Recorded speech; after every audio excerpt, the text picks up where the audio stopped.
Shalom. Shalom, it's your brothers of the hopeful elect. Another Freestyle Friday. You see it, Friday, chapter 13. I just kind of remixed it, because, it's Friday the 13th. Scary, right? The times that we're living in. So we're going to talk about Isaiah chapter 13 on this Friday, this Freestyle Friday. Get some current events for you guys, man. Some updates on some wars that are going on. Before we get started, I want to say we give all glory and honor and praise to the Most High God of Abraham, Isaac, and Jacob, who sent his son as an instrument of salvation for the nation, and that nation is Israel. Shalom to the 12 tribes, the commandment keepers, the believers, and shalom to the cleavers, right? Want to share this screen right here to get the blowing of the shofar at the beginning of this video. Because we sounded an alarm, man. It's the current events, man. We haven't done the current event video in a while. And it's needed because we're going through stuff that we could easily be distracted from, right? Paying attention to what's going on, right? Because things can heat up, things can slow down. You got to be prepared either way it goes, right? We understand that if you've been in the truth for a while now, you've seen things heat up and then cool down, heat up and then cool down. But we always got to be on the ready. We always got to be on the watch. And we'll know when the time is near. But other than that, we got to be watchmen and watch women, right? So let me play the blowing of the shofar and we'll get right into this lesson or this class.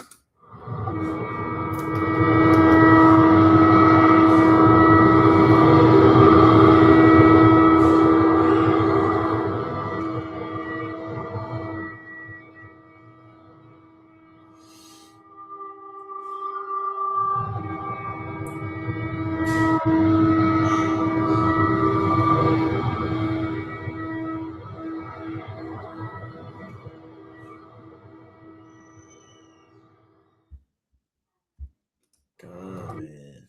Mighty blowing of the shofar. So right here, man, I got right here just some current events. I put current update with Iran. Current update with Iran. We're gonna watch it and read some of this news media, right, on what's going on in the world today. And then we'll try to bring the Bible in and make it make sense.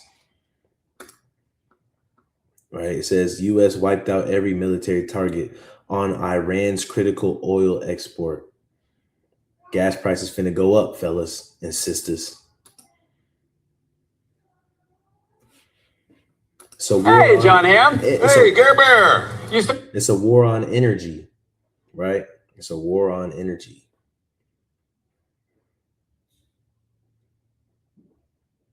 Is it gonna let me skip this, bro? It say skip right there. You don't see it? Where? kind of got to deal with it, brother.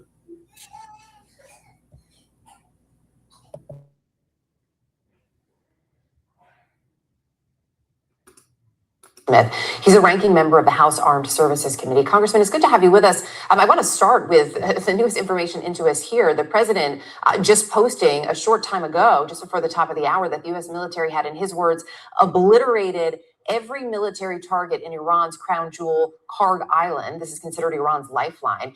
What's interesting, too, is this happened, this post coming just hours after Fox had published an interview with Trump where he was clearly irritated by a question about that island. Here's that moment. Are you thinking about taking Karg Island, where 90% of the Iranian oil goes through? And what do you think about, do you remember that interview and that school of thought? Yeah, but Brian, I can't answer a question like that. You shouldn't ask it. Yeah, you shouldn't be even asking it. I mean, when it comes to this, he also, I should note, in this Truth Social post, it said that he spared the oil infrastructure from being wiped out, but threatened to reconsider that decision if ships can't pass safely through the Strait of Hormuz. Yeah, man. All of that is stupidity. I'm gonna say it, man. Don't make a hill of beans, man. 6 killed in U.S. refueling plane crash. Yeah, who cares? Iran war updates. Hezbollah vows existential fight. U.S. Israel Iran war news updates. Iran live updates. Iran attack spread across the Middle East. Iran war live. Let's take a look at this.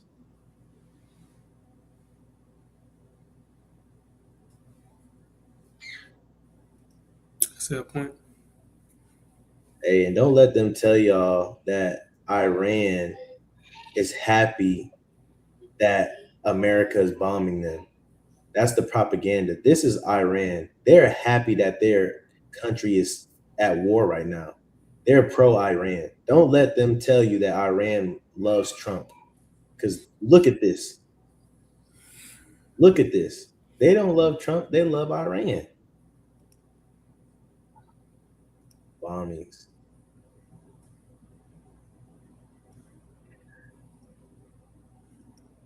Yeah, can you imagine this compared to what we saw last Saturday? What we saw last Saturday compared to this? Somebody at camp. Yeah. Oh, protesting. No, stop the war. Yeah, what is that? How's that compared to this, bro? They out in the streets for real, for real. Yeah, they out there in the field. Right. So they bombing oil rigs. They bombing apartment complexes. And a lot of people can't really, get their head around what's going on for real. A lot of people think it's normal that this war thing is going on. That's just something that must happen. But a lot of people don't know that this is Bible prophecy, right? All of this stuff that we seeing, this war taking place, like the brother said, the gas prices finna go up, the people in uproars. All of that is what your Bible been saying since the beginning. It been saying all that, man. And the brother we're gonna get in Isaiah 13. Get into that thing. It's a beautiful time to be alive, man. It's a beautiful time to be alive. Because that means we closer to going home. Right. So I wanted to show you guys something. They're not saying this in our news media, but Iran is saying, right, that the president of Israel is dead. They're saying that they killed him and that Israel is keeping it under wraps. Right. So let's take a look at Iran's news media. Netanyahu, he dead. That's what they saying. It says Netanyahu missing. Iran media pushes shocking theories. Media claims Netanyahu hit in missile strike during the war.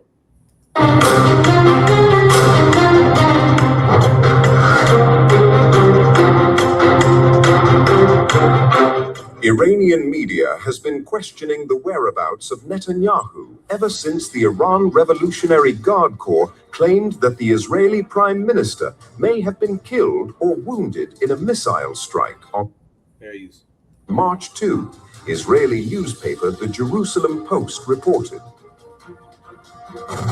The IRGC-linked Tasnim news agency published a report on Monday triggering speculation that Netanyahu may have been killed or wounded, reiterating the claims made ever since the war broke out.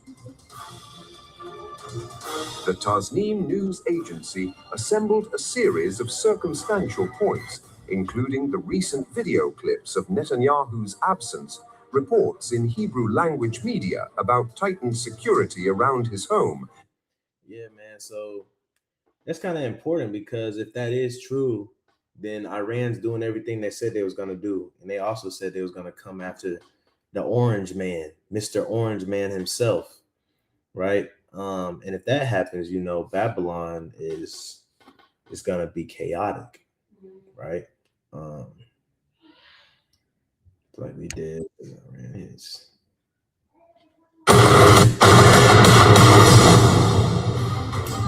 Viewers, America might have plunged the Gulf into chaos, and there's big breaking news coming in, and I'm going to go straight across to Aman to get it. Aman, this is a very big news that is coming through. We are being told that Isn't it weird that every news station in every country is speaking in English? Like, y'all got your own language. Why are you speaking in English, bro? Iranian media has made some astonishing claims. Well, yes, Rahul, what we are learning is that Iran's IRGC is now making a big claim that in the latest missile strike, they have targeted the Prime Minister Netanyahu's compound. They are saying that the Israeli Air Force commander's location has also been targeted in a surprise attack by the IRGC, and they are claiming that Netanyahu's fate is unclear. They are saying that they have carried out a very surprise attack where Netanyahu was, and Netanyahu's future fate is uncertain. Has he survived? Has he not survived? That is the IRGC's claim. Big claim coming in today after Israel's big strikes in which Khamenei was taken out. Well, viewers, there is a lot happening. So, man, this is a war where it's really just a war, and who can have the best propaganda. Because the war, yeah, there's some bombs, but really both sides, Iran and America and Israel, they really just want to capture the emotions of people, right? But make no mistake about it, Babylon or America is going to be touched sooner or later, right? And little old Iran, right, is going to be the center of it all. Whether it's Iran that does it or Iran's ally, we don't know. But we know that they're the ones that's stirring up the pot, and that's what you're seeing today. So we're going to read about that in Isaiah 13. We're going to read the whole chapter. It's only 22 verses, right? So the first brother can read the first 1 through 11, and the second brother can read 12 through 22, and we'll just break it down line by line. So Obadiah, you can read 1 through 11, then we'll switch gears, and Danal can read 12 through 22. So we can start at the top, man. Isaiah 13 and 1. Isaiah 13 and 1. And once upon a time, this was my favorite chapter because of the prophecy. Because, Israelites have been warning people about Iran and World War III and stuff like that. I know I have since probably like 3 or 4 years ago, since 2018. So to see all this stuff comes true, it just kind of increases our faith that the Bible actually is true, right? So let's read this, Isaiah 13 and 1. Isaiah 13 and 1. The burden of Babylon, which Isaiah the son of Amos did see. Right, so Isaiah the son of Amos did see, right? If y'all didn't know, Isaiah was the son of Amos, right? Another prophet. Right. But the burden of Babylon, what does that mean? All of these wars and rumors of wars and things like that have become a burden to Babylon, a burden to America, whether it's gas prices, whether it's propaganda, whether it's riots and protests. It's a burden to Babylon because Babylon has no influence anymore. And we see it on our day-to-day. Babylon's news media, nobody cares about it. Nobody cares about his politics no more. Nobody trusts it. Nobody trusts the president no more. It's a burden that's on Babylon right now. And that burden is ultimately going to weigh Babylon down. Right, I think it's interesting too, man, because the burden just means trouble, right? So you're talking about the trouble of Babylon. So you got, when you're reading through prophecy, you got to distinguish what you're looking at in today's time. Is it really Jacob's trouble, or is it the trouble of Babylon that's happening? You know what I'm saying? Con. Is it Jacob's trouble, or is it Babylon's trouble right now? Right. Because Babylon has to be destroyed, and the nations got to see it. That's a prophecy, right? A lot of people forget that. Isaiah 13 and 2. Isaiah 13 and 2. Lift ye up a banner upon the high mountain. Exalt the voice unto them. Shake the hand that they may go into the gates of the nobles. Right. And as you're reading this, right, it says, lift ye up a banner upon the high mountain, right? High mountain or mountains in the Bible are synonymous with powers and governments, right? And authorities, right? So the high mountain is the system or the government of Babylon, which would be America, right? It says, lift ye up a banner upon it. What's that banner? The banner is the words of God. It's the prophecies. It's this Bible, right? You lift this up. Why? You lift the banner up to show that one thing. Well, there's two things that banners represent. If you know anything about like old English kingdoms and stuff like that, you would see a banner, right, when it's time for war, right? So you raise up that banner as a warning and as a sign of the time of war. It also is saying, exalt the voice unto them, shake the hand that they may go into the gates of the nobles, right? Whoever is holding this banner of war, right? And the banner is also to let you know who it is. Right. You know what I'm saying? Like when it says lift up your banner, it's talking about when it's telling the Most High when they're pleading for the Most High to lift his banner up, it's saying like, let it be known that it's you that's about to do this destruction. Right. And you that's doing this, right? Lift the Most High's banner up so he gets the credit, right? Not no wicked nation that gets the credit. Right. Let's keep reading verse 3. Verse 3, I have commanded my sanctified ones. I have also called my mighty ones for my anger, even them that rejoice in my highness. Right. So if you're reading this, you're probably like, who is he talking about? Who is his sanctified ones? Who's his mighty ones for his anger? Right. Let's read verse 4. Verse 4, the noise of a multitude in the mountains, like as of a great people, a tumultuous noise of the kingdoms of nations gathered together. The Lord of hosts mustereth the host of the battle. Right. Mustereth. Right. So when we talked about, when I talked about earlier how Iran is going to be the people that muster things up and be the ones to meddle and get everything riled up, it's talking about them being, they're a small country and a small nation, but they're the ones that's going to be the center of all these nations that are gathered together. Because best believe there's nations talking behind the backs of America, behind the backs of Babylon, right? And you know that America has tension. There's tensions with China. There's tensions with Russia. There's tensions all over. There's tensions with Iran and Persia, right? There's tensions all over with America. Not to mention Great Britain was supposed to help us after we bombed Iran, and Great Britain said, hey, look, we staying out of it. You know what I'm saying? The Brits.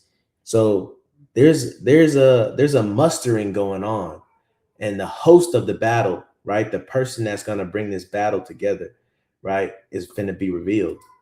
Right. Verse 5.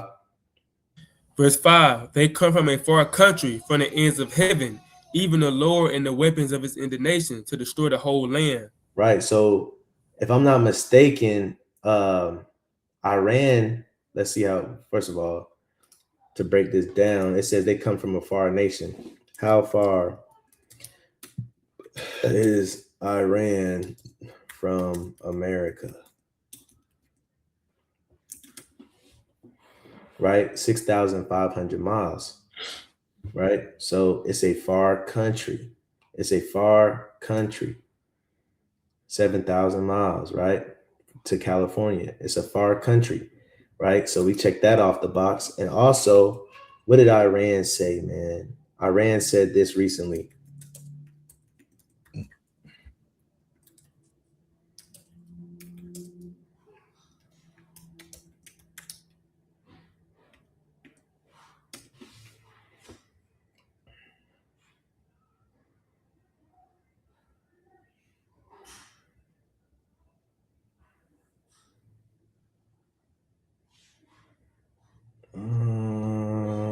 Let me see this real quick. I think this might be it. As war in the Gulf grows deadlier, Iran issued a chilling warning against U.S. and Israel. Iran threatened that it will make the Persian Gulf run with the blood of invaders. Is Tehran unafraid of U.S. threats to hit civilian ports? Spicy, like in the Bible. As the U.S. weighs strikes on Iranian islands and civilian ports as Strait of Hormuz remains choked off. New Supreme Leader Mojtaba Khamenei vowed to keep using Hormuz as leverage, shrugging off Trump's warning that Iran will be hit 20 times harder. Iranian Parliament Speaker Mohammad Bagher Kalibaf issued a chilling warning against the United States and Israel.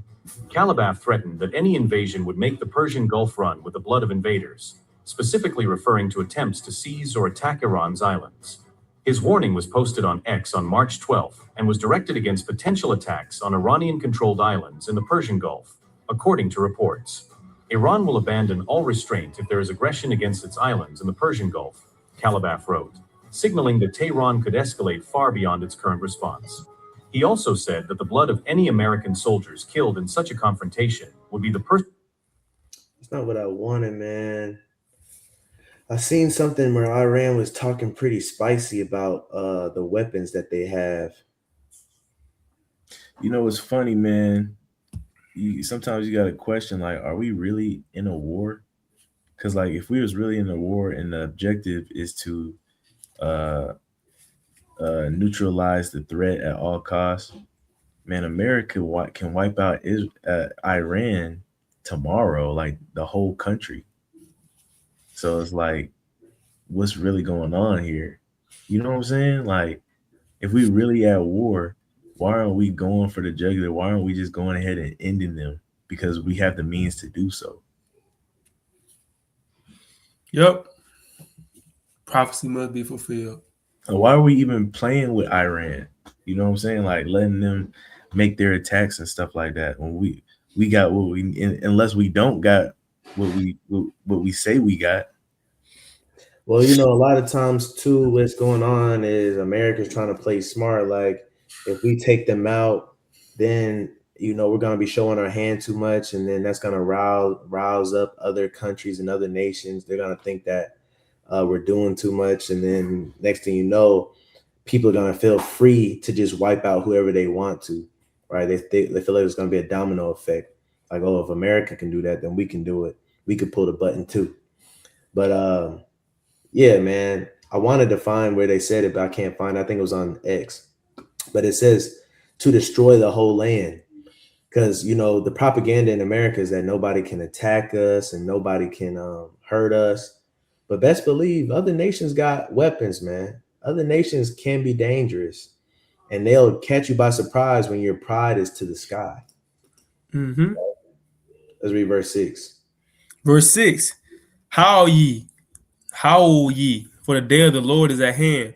It shall come as a destruction from the Almighty.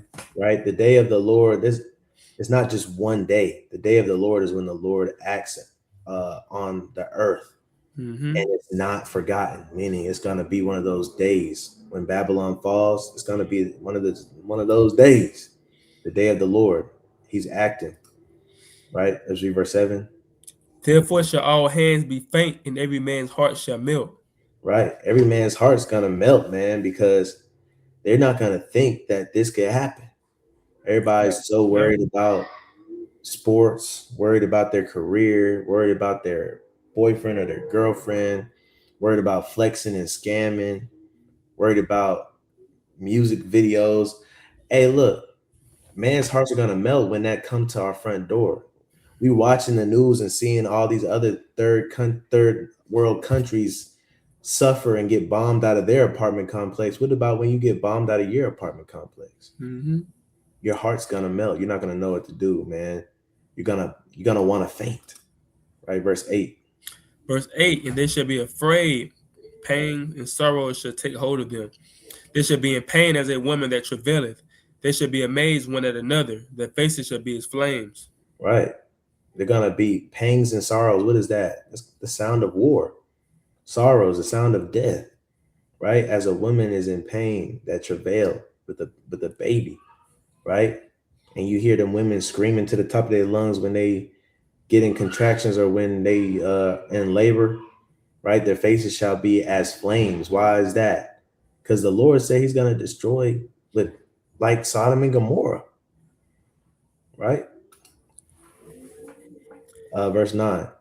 Verse 9, behold, the day of the Lord cometh, cruel, both with wrath and fierce anger, to lay the land desolate, and he shall destroy the sinners thereof out of it. Right. The first Babylon was not laid desolate, man.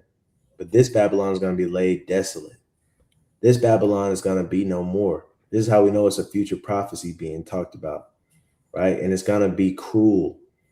People are going to say, man, that's not right. Why are they, man, I understand they're mad, but they ain't got to do that. No, it's going to be cruel. And it's going to be a lot of wrath and fierce anger, right? And it's going to be very dangerous. You're going to, they might be here and, somebody you've been going to work with brings a knife or a gun to work, and now you fear him for your life. You thought he was the sweet guy. He used to tell you about his religion and everything, and now he's so cruel because he's angry, right? There's people over here that's mad that we killed the president of their country, right? Don't believe the propaganda that everybody loves Trump and that Trump's doing a good thing. And that, nah, man, there's people over here angry inside this country as we speak, right? Let's read verse 10. For the stars of heaven and the constellations thereof shall not give their light. The sun shall be darkened in his going forth, and the moon shall not cause her light to shine. Right. All the wisdom and technology and everything that helped Babylon to make it, right? All the stars, all the celebrities, all the people with power, all of that is going to amount to nothing. It's not going to help. The scientists here aren't going to be able to help get America, Babylon out of this trouble, right? There's not going to be no shining no more. All right, verse 11. This is your last verse, by the way. Come. Verse 11, and I will punish the world for their evil and the wicked for their iniquity, and I will cause the arrogancy of the proud to cease, and will lay low the haughtiness of the terrible. Right. This is talking about the world of Babylon, the government of Babylon, because of their wickedness. It's so wicked here. Everybody does as they want to do, right? Every nation is just wicked. He said, and everybody's so arrogant. Everybody's so self-centered, so narcissistic. Everybody can't be wrong. Everybody can't be proven wrong. Everybody got to be right. People is leaving their families and starting a whole new life because they got to be happy first. They don't know nothing about commitment or loyalty or discipline. Like the arrogancy of the proud deceives. Everybody has the pride of life here. And he says he's going to lay low the haughtiness of the terrible, right? He's going to get rid of them. On you, Denal, verse 12. Says, I will make a man more precious than fine gold, even a man than the golden wedge of Ophir. Right, because it's not going to be a lot of real men. It's not going to be a lot of real men, man. We got a lot of fake men, man, a lot of emotional men, right? If they're not already homosexual, they are just super emotional, or they're strung out on drugs and they can't think for themselves. It's going to be hard to find a man, right? But he's going to make men, right, that know his word and know his truth more precious than fine gold, right? And in that day, you know what I'm saying, in war, men are made precious as fine gold because so many men die in war. So you're going to look for that protection. You're going to look for that man. You're going to look, they're going to be like fine gold. When you see one, you're going to get yourself to that person, right? If you watch The Walking Dead or anything like that, a man is strength. A man is protection, wisdom, right? Verse 13. Therefore, I will shake the heavens, and the earth shall remove out of her place in the wrath of the Lord of hosts, and in the day of his fierce anger. That's what happens with bombs, man. It shakes. It's going to feel like the heavens is shaking. It's going to feel like the earth is shaking, man. And shall remove her out of her place, meaning what? There's going to be a power shift in the world. It's no more going to be Babylon. It's no more going to be America. Right? Let's read verse 14. And it shall be as a chased roe, and as a sheep that no man taketh up. They shall every man turn to his own people, and flee every one into his own land. Nobody gonna want to be in Babylon. Right now, everybody want to be in Babylon, right? You ask somebody, hey, look, if you're so proud of your country, why don't you just go to your country? I'm not trying to be mean. I really want to know. They don't even know. They just want to be here. Until all arrows point to America. And then you got people invading America with a gun pointed to your head and asking you, are you American? And you say, no, I'm from China. Now you're trying to get on a boat or trying to get on a plane and leave this land, right? As it says, just here on vacation. Right. It says, it shall be as a chased roe. You ever tried hunting a deer? That's what a roe is, right? When you try to hunt a deer and you chasing the deer and that deer just going, it's just jumping, it's leaping, right? America's going to be chased, man, and gunned down. It says, as a sheep that no man taketh up. No man's gonna want this sheep. It's just ugly. Right? Verse 15. It says, everyone that is found shall be thrust through, and everyone that is joined unto them shall fall by the sword. Right, man. When you found in this Babylonian system and Babylonian pride, you're going to be caught up with her. It's not going to really matter what nation you are, because guess what? The Most High told us to come out of her, my people. If you didn't come out of her spiritually, you're going to be caught with them arrows. You're going to have some bad luck when war comes to this earth, to this side. That's why we got to do our best to strive to keep the law, statutes, and commandments. So in those days, you know, we can be found faithful, and he can provide and make a way for us in the time of war. Should it come? Verse 16. Their children also shall be dashed to pieces before their eyes. Their houses shall be spoiled, and their wives ravished. Right, man. You know, it's the same thing that's happening over there, overseas, right? Overseas, it's the same way. That stuff is getting done to them, and it's going to eventually come to Babylon. Because what does Galatians 6 say? God is not mocked. You reap what you sow. The things that we've been doing, not we, but the things that Babylon's been doing, the Bible's true, bruh. He's not mocked. So, you know, you reap what you sow. It's coming sooner or later. The things that Babylon has done to all these other nations and their soldiers have done over there, because, you know, them soldiers be rogue, man. Them soldiers, man, they be raping. They be graping. I'll say that. I don't want to get flagged. They be killing kids for no reasons. I've heard some stories, man. The same soldiers that everybody talking about, man, that such and such was such a great person, and they did this and that and the third, and how dare you disrespect them by kneeling during the anthem. Them same soldiers be over there doing God knows what, man. And like the brother is saying, man, it's only a matter of time for it happens to America, and you see all these Muslim guys or whatever, man, these madmen come over here. You can't understand them. And look, and they already in this nation, hundreds by thousands. They're already here.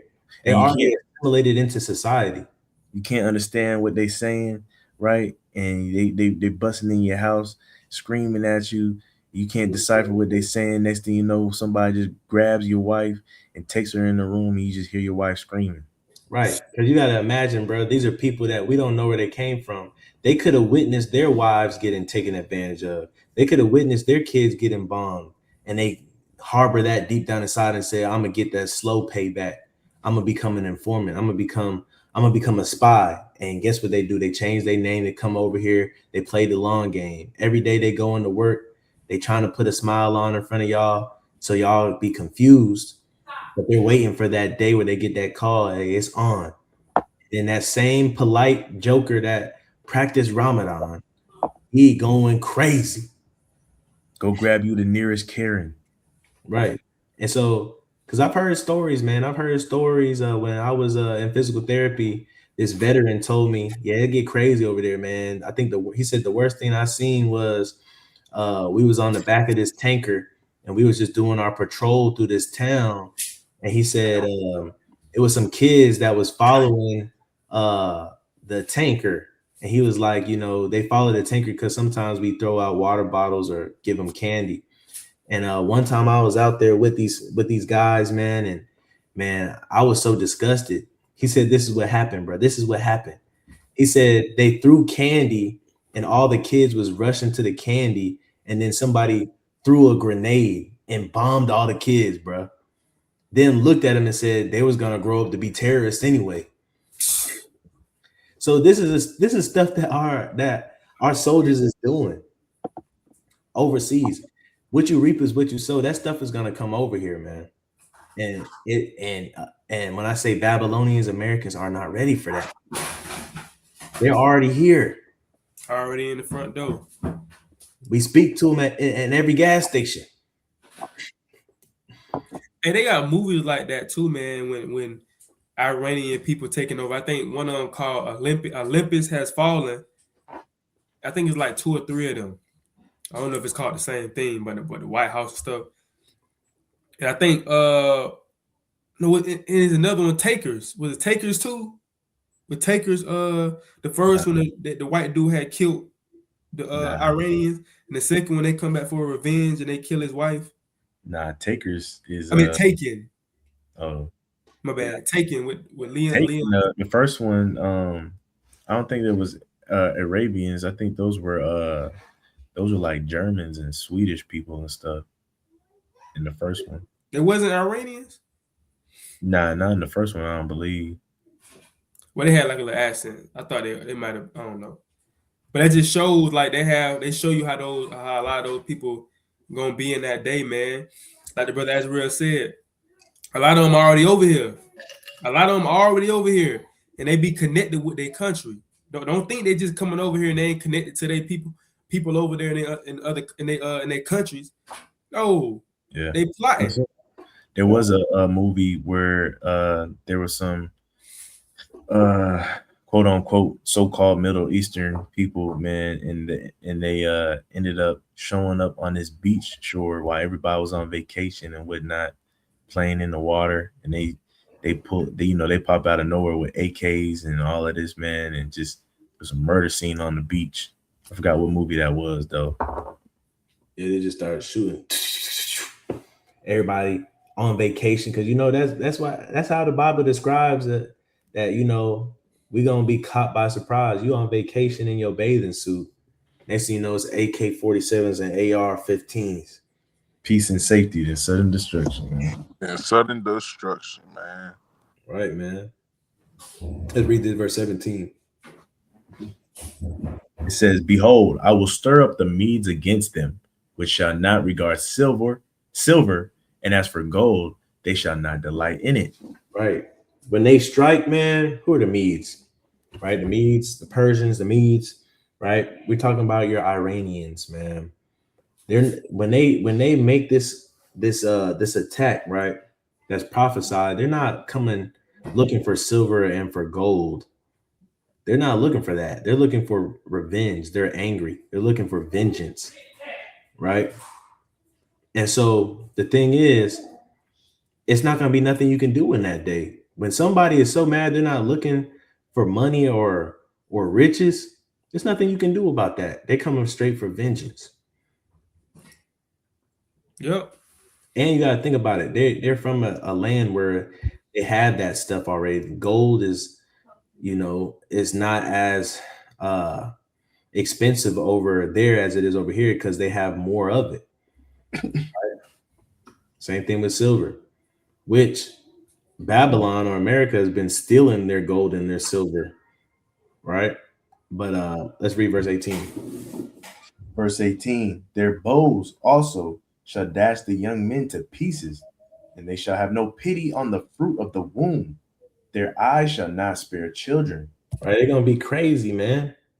Right? Their bows, we're just talking about their bombs, man. Bows are arrows, bow and arrows, right? Meaning they're aiming, right? It's gonna their bombs, their weapons are going to dash young men to pieces. What does that mean? They may start drafting folk, man.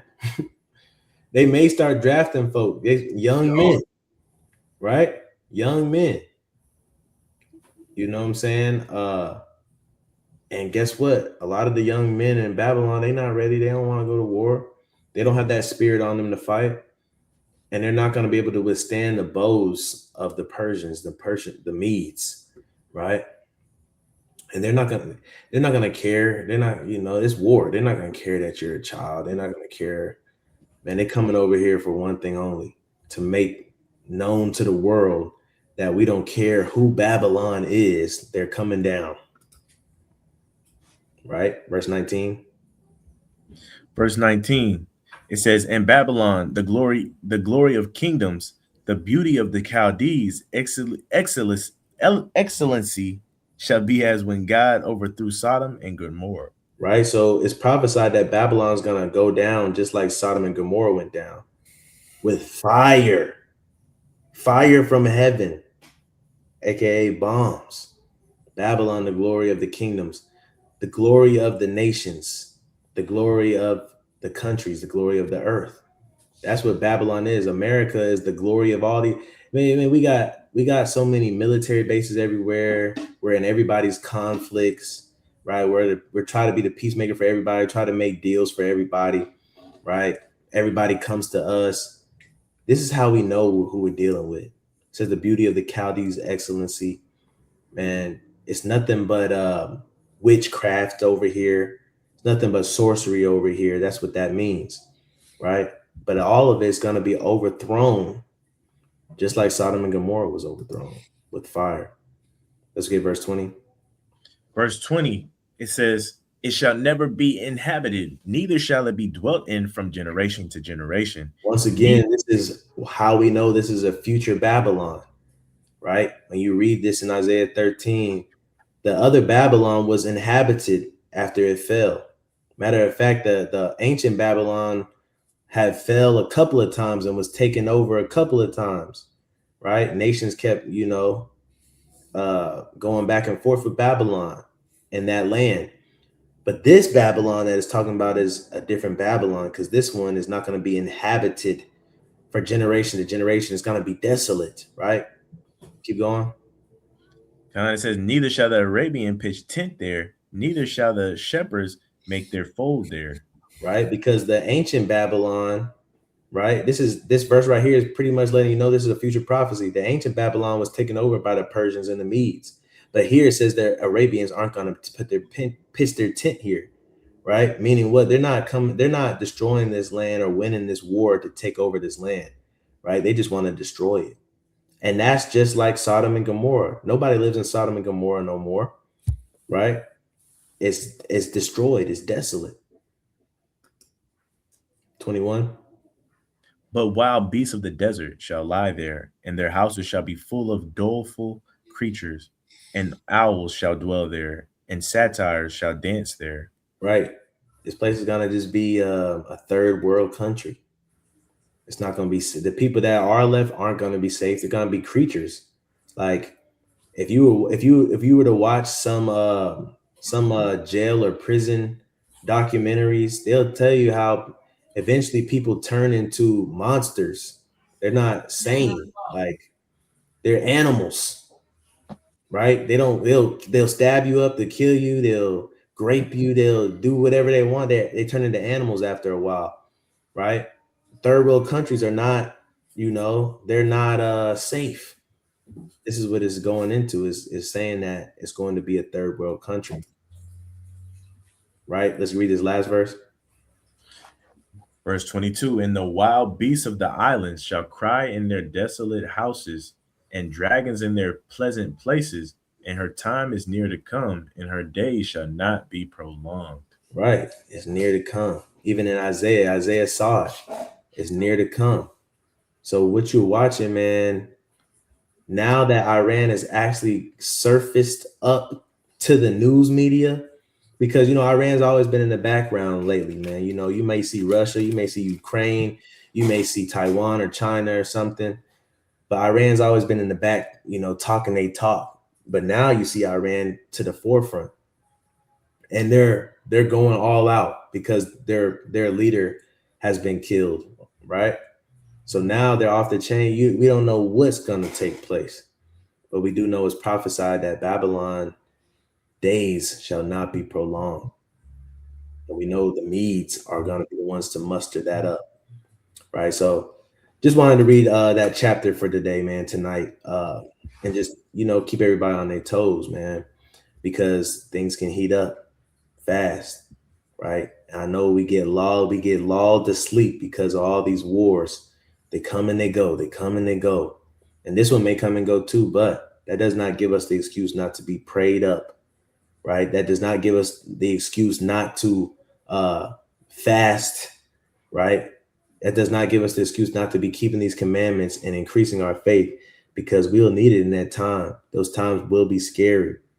Just because you keep the commandments and just because you're God's chosen does not mean that you won't be scared when you see some of this stuff. But just know that God's getting rid of Babylon. He's not getting rid of you, right? So keep the faith. Right? And with that, I'm going to say shalom. we're the hopeful elect. And like our big brother Christ said, if you're not gathering, you're scattering. So gather together, O nation not desire. For the hopeful elect, and we say Shabbat Shalom. Shalom. Shabbat Shalom. Shalom.